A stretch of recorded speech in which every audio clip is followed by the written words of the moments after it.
আসসালামু আলাইকুম। ইউনিক স্কুলে স্বাগতম।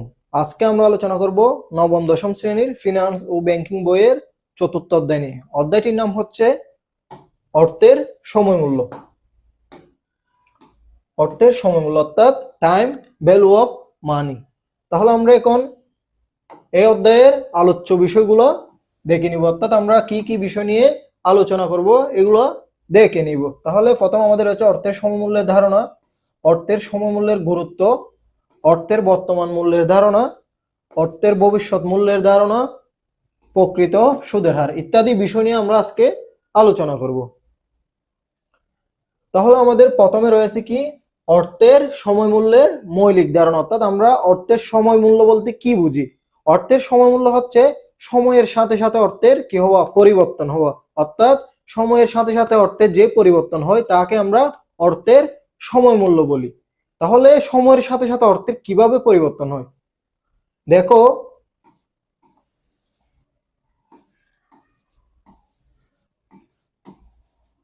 তুমি যখন প্রথম শ্রেণীতে পড়তা তখন 2015 অথবা 16 সাল হতে পারে। এখন তুমি নবম দশম শ্রেণীতে পড়ো, অর্থাৎ এখন হচ্ছে তোমার 2025 সাল। তাহলে সময়ের ব্যবধান হচ্ছে কত, 10 বছর। তাহলে যখন 2015 সালে 1 কেজি চাউলের মূল্য ছিল কত, 1 কেজি চাউল ছিল 30 থেকে 40 টাকা। আর বর্তমানে 1 কেজি চাউল হচ্ছে 70 থেকে 80 টাকা। অর্থাৎ তুমি যখন প্রথম শ্রেণীতে পড়তা তখন আমরা 1 কেজি চাউল কিনতাম সর্বোচ্চ 30 থেকে 40 টাকা। 2025 সালে আমাদের এসে এই 1 কেজি সমপরিমাণ চাউল আমাদের কিনতে হচ্ছে 70 থেকে 80 টাকা দিয়ে। অর্থাৎ অর্থের মূল্যটা কমে গেছে না? সেম পরিমাণ হচ্ছে সেম, বাট অর্থের মূল্যটা কমে গেছে।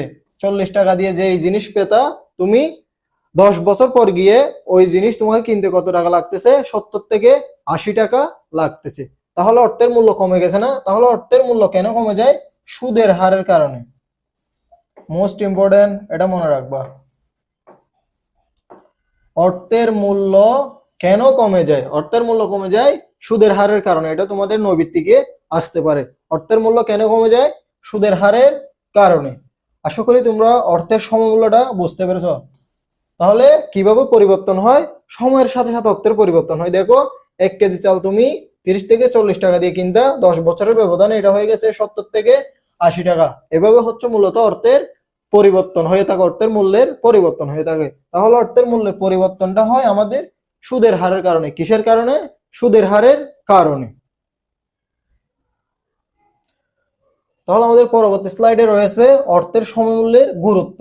কেন অর্থের সমমূল্য গুরুত্বপূর্ণ? তাহলে প্রথম আমাদের রয়েছে সুযোগ ব্যয় নির্ধারণ। সুযোগ ব্যয়টা কি? সুযোগ ব্যয়টা হচ্ছে, ধরো তোমার 10 লক্ষ টাকা রয়েছে। ধরো তোমার কত টাকা রয়েছে? 10 লক্ষ টাকা রয়েছে। এই 10 লক্ষ টাকা তুমি বিনিয়োগ করতে চাচ্ছ। তোমার একটা বন্ধু বলছে তোমাকে জমি ক্রয় করতে। কি ক্রয় করতে বলছে? জমি ক্রয় করতে বলছে। আরেকজন বলতেছে টাকাগুলা ব্যাংকে জমা রাখতে।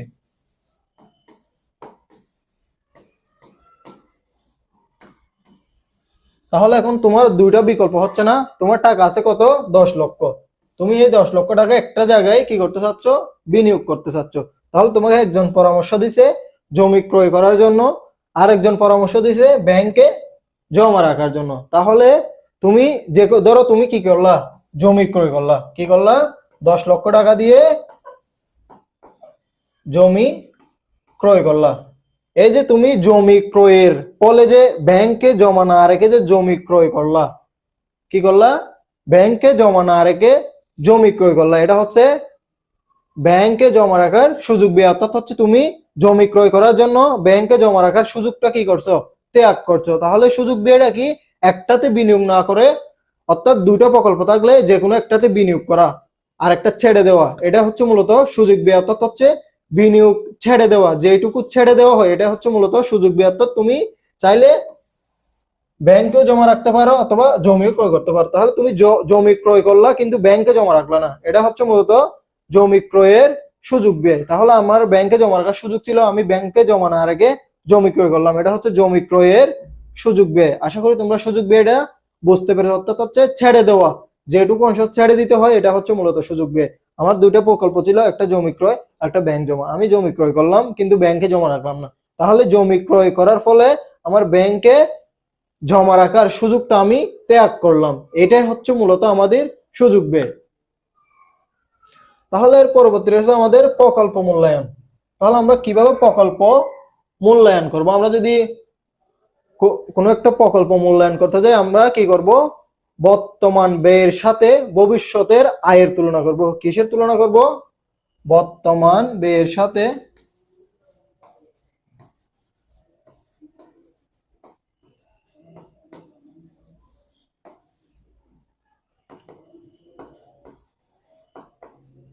ভবিষ্যৎ আয়ের তুলনা করব।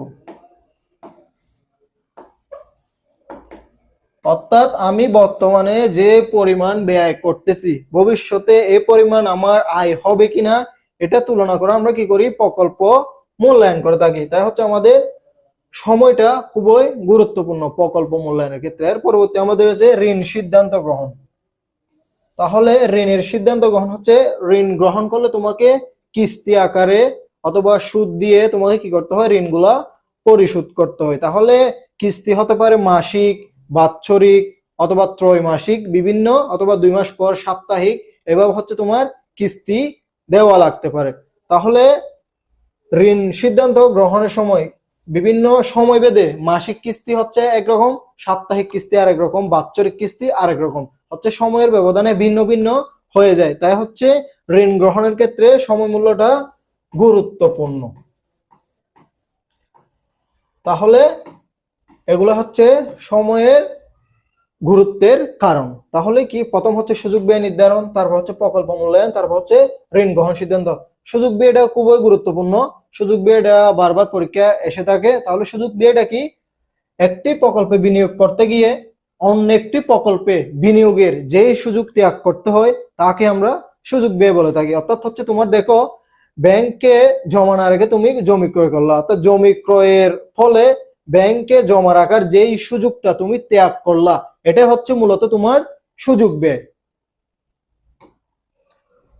তাহলে পরবর্তী আমাদের রয়েছে অর্থের বর্তমান মূল্যের ধারণা। তাহলে অর্থের বর্তমান মূল্য কি? ভবিষ্যতে প্রাপ্য টাকার আজকের যে মূল্য তাকে আমরা কি বলে থাকি?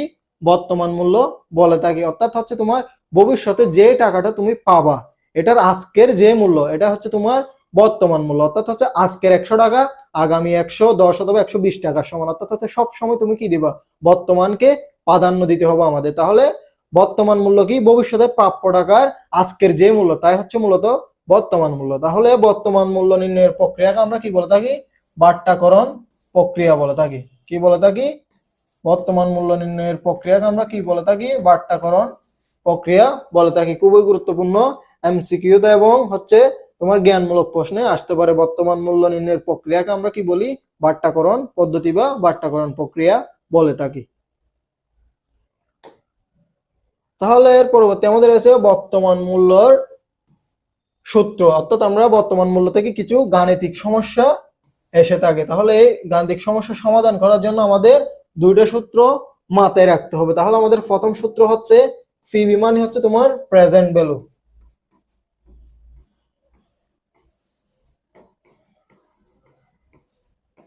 অর্থাৎ হচ্ছে তোমার বর্তমান মূল্য। আর এফবি হচ্ছে তোমার ফিউচার ভ্যালু,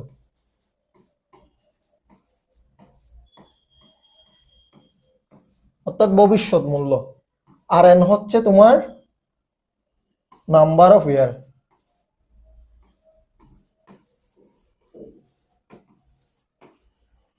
অর্থাৎ সময় নির্দেশ করে। কি নির্দেশ করে? এন।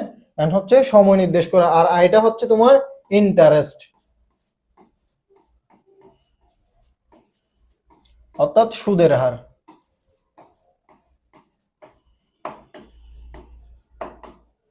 তাহলে আমাদের বর্তমান মূল্য নির্ণয়ের সূত্র P V equal to F V divided by 1 plus I whole to the power N. তাহলে এটা হচ্ছে তোমার বার্ষিক চক্রবৃদ্ধিকরণ অর্থাৎ বছরে একবার সুদ ধার্য করলে, তাহলে বছরে যদি একবার সুদ ধার্য করে আমরা বার্ষিক চক্রবৃদ্ধিকরণের ক্ষেত্রে এই সূত্রটা ইউজ করব, F V divided by 1 plus I whole to the power N. তাহলে এর পরবর্তী আমাদের আছে একাধিকবার চক্রবৃদ্ধিকরণ হলো, অর্থাৎ বছরে যদি 2বার 3বার 4বার 5বার 6বার এভাবে যদি আমরা কি দিয়ে থাকি, সুদ দিয়ে থাকি, তাহলে আমাদের একাধিকবার চক্রবৃদ্ধিকরণের সূত্রটা ইউজ করতে হবে। তাহলে একাধিকবার চক্রবৃদ্ধিকরণের সূত্রটা কেমন, সেমই, জাস্ট তুমি কি করবা, আই কে এম দ্বারা ভাগ করে দিবা, এন কে এম দ্বারা কি করে দিবা, গুণ করে দিবা। তাহলে হচ্ছে আমাদের সূত্র F V divided by 1 plus I divided by M whole to the power N গুণন এম। তাহলে আমাদের একাধিকবার হলো আই কে এম দ্বারা ভাগ করে দিব, এন কে এম দ্বারা কি করে দিব, গুণ করে দিব। এটাই জাস্ট আমরা একটা যদি মাথায় রাখতে পারি, বাকিগুলো আমরা মাথায় রাখতে পারবো সহজে। তাহলে আমাদের ফি বি সমান প্রেজেন্ট ভ্যালু, এফ বি সমান ফিউচার ভ্যালু, আই সমান ইন্টারেস্ট, এন সমান নাম্বার অফ ইয়ার, এগুলো হচ্ছে সময় বোঝায়, এন সমান আর হচ্ছে আই সমান সুদের হার বোঝানো হয়। তাহলে এর পরবর্তী আমাদের রয়েছে চক্রবৃদ্ধি। চক্রবৃদ্ধি হলো মূল্য নির্ণয়ের এমন একটি প্রক্রিয়া যেখানে সুদ এবং আসলের উপর সুদ হিসাব করা হয়। অর্থাৎ চক্রবৃদ্ধিকরণ ক্ষেত্রে সুদ এবং আসল দুইটার উপর হচ্ছে কি তোমার সুদ ধার্য করতে হবে, অর্থাৎ সুদ এবং আসল। চক্রবৃদ্ধিকরণের ক্ষেত্রে সুদ এবং আসল দুইটার উপর হচ্ছে তোমার কি সুদ ধার্য করা হয়। তাহলে চক্রবৃদ্ধির সংখ্যাকে এম দ্বারা প্রকাশ করা হয়। চক্রবৃদ্ধির সংখ্যাকে কি দ্বারা প্রকাশ করা হয়, এম দ্বারা প্রকাশ করা হয়। তাহলে বার্ষিক হলে এম এর মান হবে 1, অর্ধবার্ষিক হলে এম এর মান হবে 2। অর্থাৎ কিভাবে, এক বছরে কত মাস, 12 মাস। তাহলে অর্ধবার্ষিক মানে বছরে 2বার,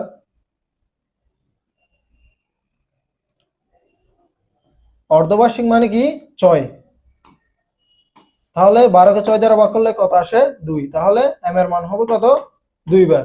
এর পরবর্তী আমাদের আছে কত, ত্রৈমাসিক। ত্রৈমাসিক মানে হচ্ছে 3 মাস অন্তর অন্তর। তাহলে 3 মাস অন্তর অন্তর হলে 12 কে যদি 3 দিয়ে ভাগ দাও তাহলে এম এর মান হবে কত, 4। আর যদি বলে দ্বিমাসিক, দ্বিমাসিক মানে 2 মাস অন্তর অন্তর, তাহলে 2 দিয়ে ভাগ করলে কত আছে, 6 বার। তাহলে মাসিক, মাসিক বললে কত, 12 বার। মাসিক বললে এম এর মান কত, 12 বার। আর যদি পাক্ষিক বলে হচ্ছে মাসে 2বার করে, বছরে 24 বার। আর সাপ্তাহিক হচ্ছে আমরা জানি এক বছর সমান 52 সপ্তাহ। এগুলো হচ্ছে তোমাদের ম্যাথ করার সময় তোমাদের জানতে হবে। অর্থাৎ যদি ম্যাথের মধ্যে অর্ধবার্ষিক বলে আমরা এন এর মান 2 ধরবো, ত্রৈমাসিক বললে এম এর মান কত আসবে, 4 আসবে। আর দ্বিমাসিক বললে এম এর মান 6 আসবে। আর মাসিক বললে এম এর মান আসবে কত, 12। তাহলে এখন আমরা কিছু গাণিতিক বিষয় সমাধান করব। অর্থাৎ এখানে কিছু গাণিতিক সমস্যা দিয়েছি আমি, গাণিতিক সমস্যা। তাহলে আমাদের প্রথমে রয়েছে সুদের হার 100% হলে 5 বছর পরের 100 টাকার বর্তমান মূল্য কত হবে। অর্থাৎ 5 বছর পরে, এটা হচ্ছে আমাদের ফিউচার ভ্যালু। অর্থাৎ আমাদের এফ বির মান দেওয়া হয়েছে 5 বছর, এটা হচ্ছে আমাদের এন এর মান। তাহলে 10%, এটা হচ্ছে আমাদের কি সুদের হার অর্থাৎ আই এর মান। তাহলে তোমরা লিখবা দেওয়া আছে বলে, দেওয়া আছে এফ বি ইকুয়াল টু 100 টাকা, এন ইকুয়াল টু 5 বছর, আই ইকুয়াল টু 10%, যেটাকে বাংলা আসবে কত, 0.10। তাহলে এখন আমাদের বের করতে হবে ফি বির মান, অর্থাৎ বর্তমান মূল্য কত। তাহলে এখানে লিখবো, আমরা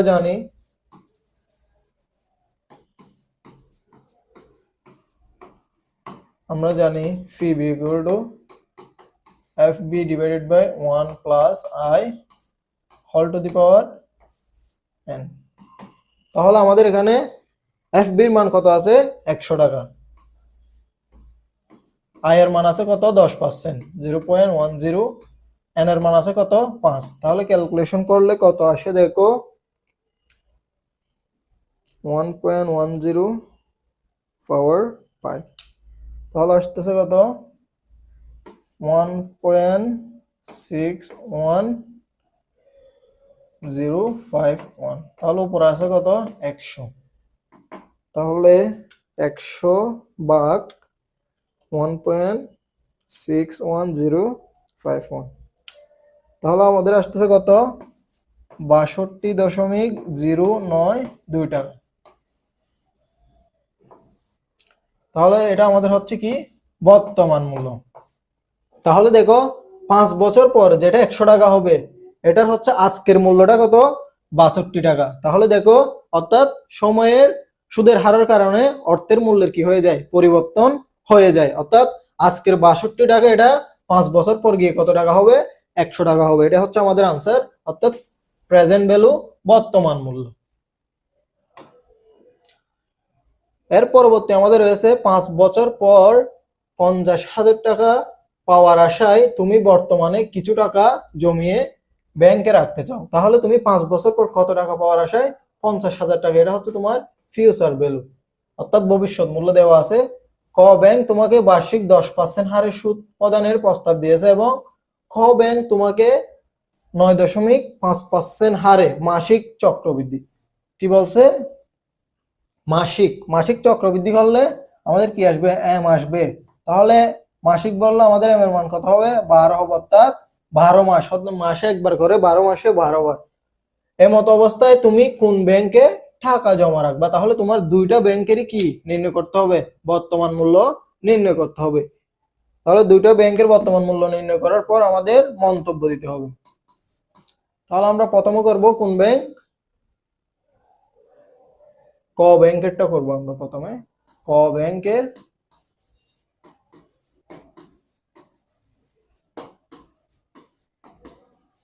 বর্তমান মূল্য নির্ণয়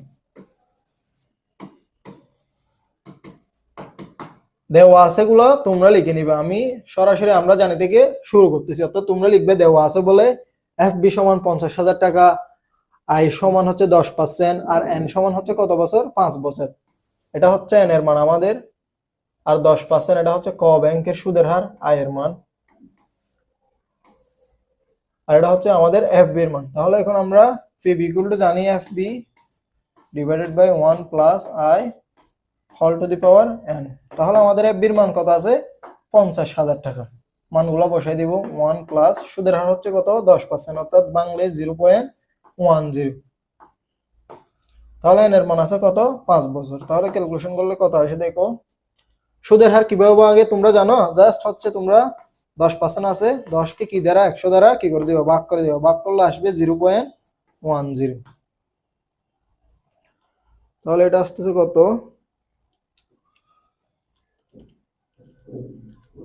1.10 পাওয়ার 5, তাহলে আসতেছে আমাদের 1.61। তাহলে 50,000 ভাগ 1.61, তাহলে আমাদের আসতেছে 31,055.90 টাকা। তাহলে আমাদের ক ব্যাংকের বর্তমান মূল্য কত আসতেছে 31,055.90 টাকা। এখন আমরা নির্ণয় করব ক ব্যাংকের বর্তমান মূল্য।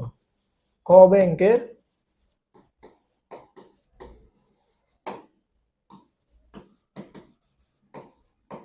বর্তমান মূল্য নির্ণয়। তাহলে আমরা জানি ফিবি সমান F V divided by 1 plus I divided by M, অর্থাৎ এখানে একাধিকবার চক্রবৃদ্ধিকরণ হচ্ছে, তাহলে একাধিকবার চক্রবৃদ্ধিকরণ হলে আমরা কি এমটা নিয়ে আসবো, আই কে এম দ্বারা ভাগ করে দিব, এন কে এম দ্বারা গুণ করে দিব, এটুকু। এখন আমরা মানগুলো বসাই দিব।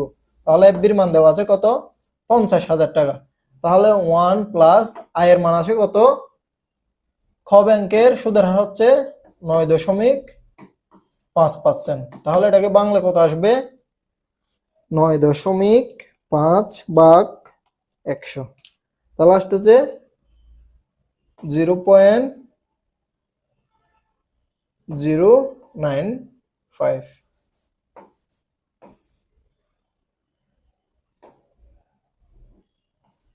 তাহলে এম এর মান হচ্ছে 12,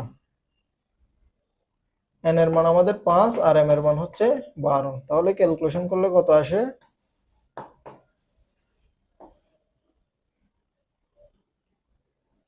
0.059 ডিভাইডেড বাই 12 প্লাস 1, পাওয়ার হবে 5 12 কত হবে 60 হবে, পাওয়ার 60। তাহলে আমাদের আসতেছে 1.6050। তাহলে এটাকে যদি আমরা ভাগ দিই এখন 50,000 ভাগ 1.6050, তাহলে আমাদের আসতেছে 31,152.66।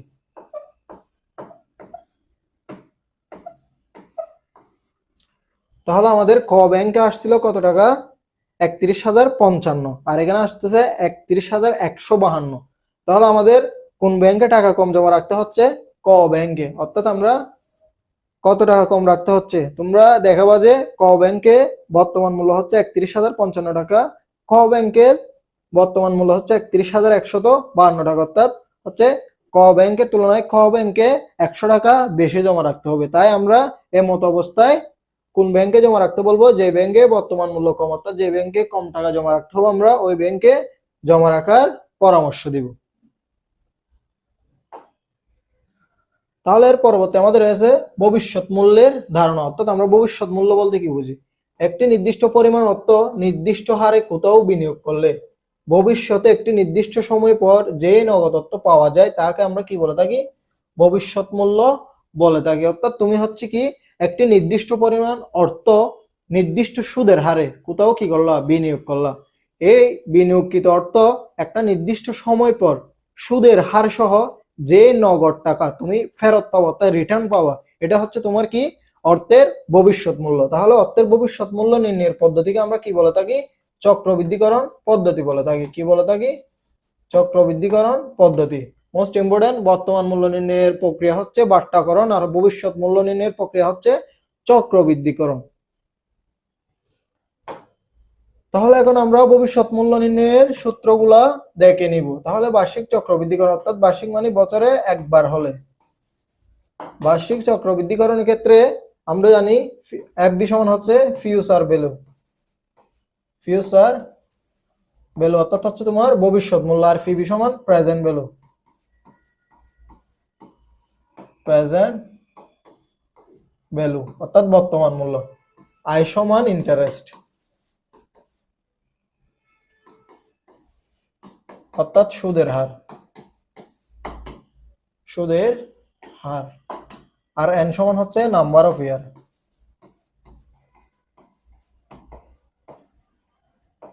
অর্থাৎ হচ্ছে সময়। তাহলে আমরা এফবি সমান জানি ফিউচার ভ্যালু, আর ফিবি সমান প্রেজেন্ট ভ্যালু। এফবি হচ্ছে ভবিষ্যৎ মূল্য, ফিবি হচ্ছে বর্তমান মূল্য, আই হচ্ছে সুদের হার, এন হচ্ছে সময়। এই কথাগুলো আমরা মনে রাখবো। তাহলে বছরে একবার চক্রবৃদ্ধিকরণ হলে তাহলে ফিউচার ভ্যালু অর্থাৎ এফবি সমান ভবিষ্যৎ মূল্য সূত্র হবে P V into 1 plus I whole to the power N. তোমাদের সূত্রগুলা মুখস্থ করে রাখতে হবে, তাহলে অঙ্ক সহজে করতে পারবে। তাহলে আমাদের দ্বিতীয় সূত্র হচ্ছে একাধিকবার চক্রবৃদ্ধিকরণ, অর্থাৎ বছরে যদি একাধিকবার হয়ে থাকে, একাধিকবার হয়ে থাকলে আমরা কি বলতাম, জাস্ট আই কে এম দ্বারা ভাগ করে দিবা, এন কে এম দ্বারা কি করে দিবা, গুণ করে দিবা, আর কিছু না। তুমি যদি একটা সূত্র মাথায় রাখতে পারো আর একটা তুমি নিজে নিজে লিখতে পারবা। কি করবা, আই কে এম দ্বারা ভাগ করে দিবা, এন কে এম দ্বারা কি করে দিবা, গুণ করে দিবা। তাহলে এই সূত্রগুলো তোমরা মুখস্থ করে রাখবা। তাহলে এর পরবর্তী আমরা কিছু গাণিতিক বিষয় নিয়ে আলোচনা করব। তাহলে আমাদের প্রথম সমস্যাটা হচ্ছে কি, শতকরা 10% হারে বর্তমান 100 টাকার 5 বছর পরের ভবিষ্যৎ মূল্য কত। অর্থাৎ আজকে যেটা 100 টাকা, এটা 5 বছর পর কত টাকা হবে, অর্থাৎ 5 বছর পরে বলছে আমাদের কি নির্ণয় করতে বলছে, তাহলে ভবিষ্যৎ মূল্য নির্ণয় করতে বলছে। তাহলে আমরা জানি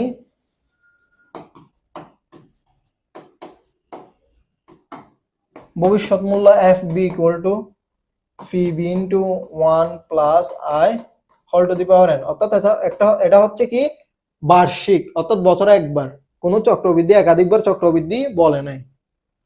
তাহলে আমাদের এখানে কি দেওয়া আছে, 100 টাকা, এটা হচ্ছে আমাদের বর্তমান মূল্য অর্থাৎ প্রেজেন্ট ভ্যালু, আর 5 বছর এটা হচ্ছে এন অর্থাৎ আমাদের সময়, আর 10% এটা হচ্ছে আমাদের আয়ের মান। তোমরা দেওয়া আছে বলে আয় সমান এত টাকা, বর্তমান মূল্য ফিবি সমান এত টাকা, আর হচ্ছে তোমার এন সমান হচ্ছে 5 বছর, এগুলো তোমরা লিখে ফেলবা দেওয়া আছে বলে। তাহলে এর পরবর্তী লিখবা আমরা জানি এফবি অর্থাৎ ভবিষ্যৎ মূল্য, এফবি সমান আমরা P V into 1 plus I whole to the power N. তাহলে এখন আমরা কি মানগুলো বসাই দিব। তাহলে আমাদের এখানে ফিবির মান আছে কত 100 টাকা, আর হচ্ছে সুদের হার হচ্ছে কত 10%। 10% কে বাংলা আসবে 0.10, অর্থাৎ 10%, 10 কে 100 দ্বারা ভাগ করবা 0.10, আর উপরে আছে আমাদের কত এন সমান 5 বছর।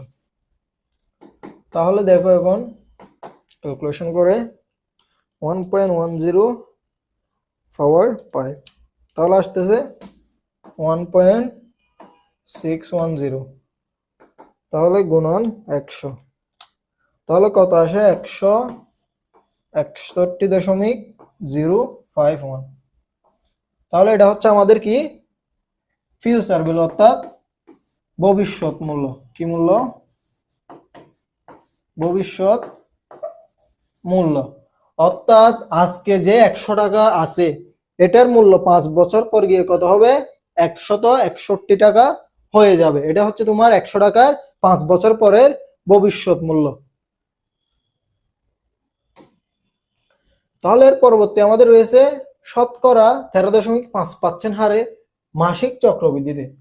যেহেতু আমাদের এখানে মাসিক বলছে তাহলে বছরে কতবার সুদ দিবে 12 বার সুদ দিবে। তাহলে বছরে যদি একাধিকবার সুদ আমরা কি নিয়ে আসবো এম এর মান নিয়ে আসবো। তাহলে এম এর মান হবে আমাদের মাসিক করলে 12। তাহলে 50,000 টাকা ব্যাংকে এখন জমা রাখলে, এখন যদি তুমি 50,000 টাকা জমা রাখো তাহলে এখন 50,000 টাকা এটা হচ্ছে তোমার বর্তমান মূল্য অর্থাৎ ফিবি। 10 বছর পর কত টাকা পাবে 10 বছর, এটা হচ্ছে তোমার এন এর মান, তোমার কি এন এর মান অর্থাৎ সময়। তাহলে সুদের হার কত 13.5%, তাহলে এটা হচ্ছে আমাদের আয়ের মান। তাহলে এখন আমরা অঙ্ক করে ফেলি। আমরা জানি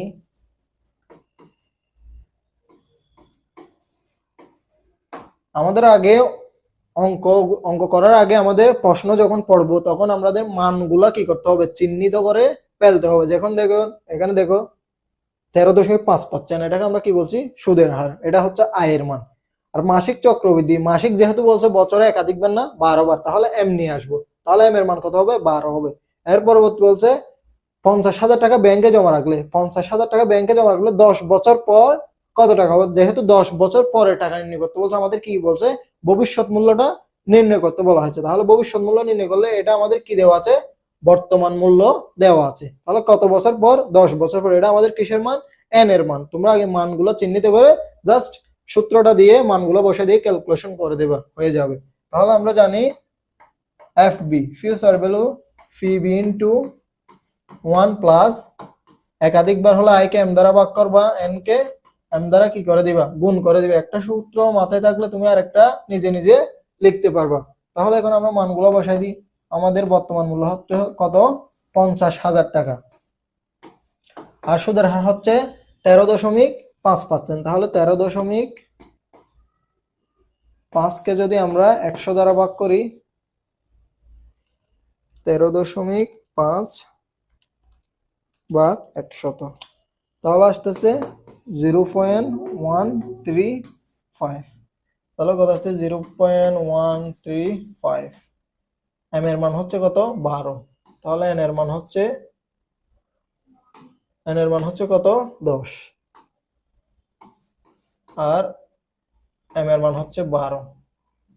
তাহলে ক্যালকুলেশন করে দেখো 50,000 গুণন 0.135 ভাগ 12 প্লাস 1, তাহলে এটার উপর পাওয়ার দিতে হবে কত 10 12 120, তাহলে পাওয়ার কত দিব 120। তাহলে আমাদের আসতেছে 3.8284603, অর্থাৎ দশমিকের পর 3 গুণ নিলেও চলে। তাহলে এখন আমরা এটাকে 50,000 দিয়ে গুণ করব। তাহলে 50,000 দিয়ে গুণ করলে আসতেছে 1,91,423.017 টাকা। তাহলে দেখো, তুমি যদি বর্তমানে 50,000 টাকা ব্যাংকে জমা রাখো, 10 বছর পর গিয়ে তুমি কত পাবা? 1,91,423 টাকা পাবা। তাহলে অর্থের সমমূল্যটা কিভাবে হচ্ছে দেখছো? যখন এখন হচ্ছে তোমার 50,000 টাকার মূল্য 10 বছর পর গিয়ে কত দাঁড়াবে? 1,91,000 হয়ে যাবে। তাহলে এভাবে হচ্ছে তোমার অর্থের সমমূল্য, অর্থের মূল্য কি হয়? পরিবর্তন হয়। তাহলে আমাদের এটা হচ্ছে কি মূল্য? ফিউচার ভ্যালু, অর্থাৎ ভবিষ্যৎ মূল্য। ফিউচার ভ্যালু অর্থাৎ ভবিষ্যৎ মূল্য আমাদের। তাহলে এর পরবর্তী আমাদের রয়েছে কি? সুদের হার, প্রকৃত সুদের হার। তাহলে প্রকৃত সুদের হার, রিয়েল ইন্টারেস্ট রেট হলো মূল সুদের হার থেকে মুদ্রাস্ফীতি বা মুদ্রাস্ফীতি বাদ দেওয়ার পর যে হার পাওয়া যায়। অর্থাৎ মূল সুদের হার থেকে মুদ্রাস্ফীতি বা মুদ্রাস্ফীতির হার বাদ দেওয়ার পর যেটা পাওয়া যায়, এটা হচ্ছে তোমার প্রকৃত সুদের হার। ধরো তোমাকে একটা ব্যাংক, ধরো তুমি একটা ব্যাংকে কি রাখলা? 50,000 টাকা, 50,000 টাকা কি রাখলা? জমা রাখলা। তাহলে ব্যাংক তোমাকে বলছে 10% সুদ দিবে। কত পার্সেন্ট? 10% সুদ দিবে। তাহলে ধরো আমাদের দেশের হচ্ছে মুদ্রাস্ফীতির হার হচ্ছে 3%। তাহলে এটা কিসের হার? মুদ্রাস্ফীতির হার। মুদ্রাস্ফীতির হারটা নির্ধারণ করে কে? সরকার। তাহলে আমাদের সরকার নির্ধারণকৃত মুদ্রাস্ফীতির হার কত? 3%। তোমাকে ব্যাংক সুদ দিবে বলছে 10%। তাহলে এখানে প্রকৃত সুদের হার কত হবে? 10 মাইনাস 3, অর্থাৎ তোমাকে প্রকৃত পক্ষে সুদ প্রদান করবে 7%। এটা হচ্ছে মূলত প্রকৃত সুদের হার। অর্থাৎ যে সুদের হার তোমাকে দিয়ে বলছো, ওই সুদের হার থেকে দেশের মুদ্রাস্ফীতির হারটা বাদ দেওয়ার পর যেটা হবে, এটা হচ্ছে তোমার প্রকৃত সুদের হার। অর্থাৎ মুদ্রাস্ফীতির হারটা বাদ দিয়ে দিতে হবে। তাহলে আশা করি বুঝতে পেরেছ। তাহলে প্রকৃত সুদের হারের একটা সূত্র রয়েছে, যার মাধ্যমে আমরা ম্যাথ করতে পারবো। এই প্রকৃত সুদের হার নির্ণয়, এটা তোমাদের পরীক্ষায় এসে থাকে। তাহলে প্রকৃত সুদের হারকে সংক্ষেপে প্রকাশ করা হয় ইআর, অর্থাৎ হচ্ছে effective annual rate. Effective annual rate,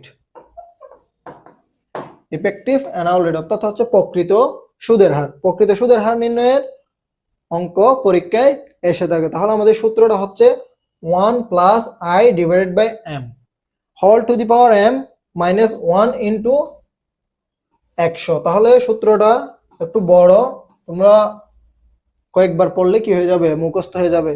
হচ্ছে 1 plus I divided by M whole to the power M minus 1 into 100। তাহলে কি? 1 plus I divided by M whole to the power M minus 1 into 100। তাহলে সূত্রটা 1 plus I divided by M whole to the power M minus 1 into 100। তাহলে এর পরবর্তী আমাদের রয়েছে একটা গাণিতিক সমস্যা। তাহলে মাসিক 12% চক্রবৃদ্ধি সুদে কি বলছে? মাসিক। তাহলে মাসিক বললে এম আসবে, এম এর মান কত হবে? 12 হবে। মাসিক বললে অর্থাৎ বছরে 12 বার সুদ প্রদান করা হবে, তাহলে একাধিকবার। তাহলে চক্রবৃদ্ধি সুদে ঋণ গ্রহণ করলে প্রকৃত সুদের হার কত? অর্থাৎ আমাদের কি নির্ণয় করতে বলা হয়েছে? প্রকৃত সুদের হার নির্ণয় করতে বলা হয়েছে। প্রকৃত সুদের হার হচ্ছে ই এ আর, এর মানটা আমাদের কি করতে হবে? বের করতে হবে। তাহলে এখানে কি বলা হয়েছে? 12% সুদের হার। এখানে আমাদের 12%, এটা হচ্ছে আমাদের আয়ের মান। কিসের মান? আয়ের মান। আর হচ্ছে কি বলছে? মাসিক চক্রবৃদ্ধি। তাহলে মাসিক বললে আমাদের কি? বছরে একাধিকবার চক্রবৃদ্ধিকরণ হয়েছে না? তাহলে বছরে যদি একাধিকবার চক্রবৃদ্ধিকরণ হয়, তাহলে আমাদের কি আসবে? এম এর মান আসবে। তাহলে বছরে মাসে যদি একবার করে সুদ প্রদান করে, তাহলে বছরে কতবার সুদ প্রদান করবে? বছরে 12 বার সুদ প্রদান করবে। কতবার?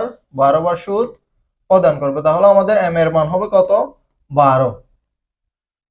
তাহলে এখন আমরা নির্ণয় করব, আমরা জানি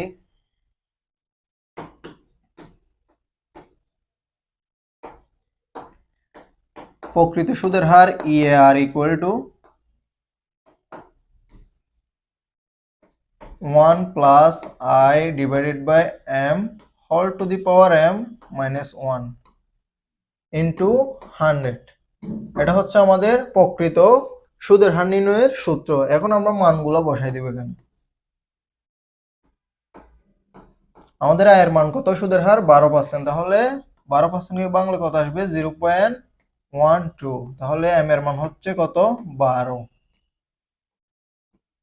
মাইনাস 1 ইন্টু 100। তাহলে এখন ক্যালকুলেশন করে দেখো,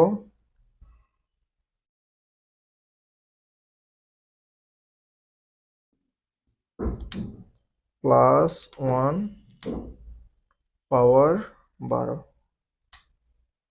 মাইনাস 1, তাহলে এখানে আমাদের আসতেছে 0.1268 গুণন 100।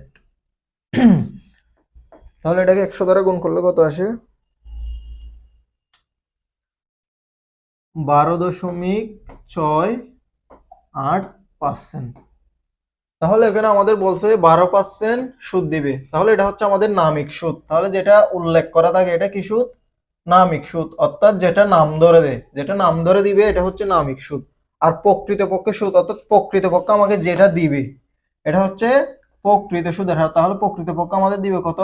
12.68%। তাহলে এটা আমরা একসাথে কি করছি, ক্যালকুলেশন করে ফেলছি পুরোটাই।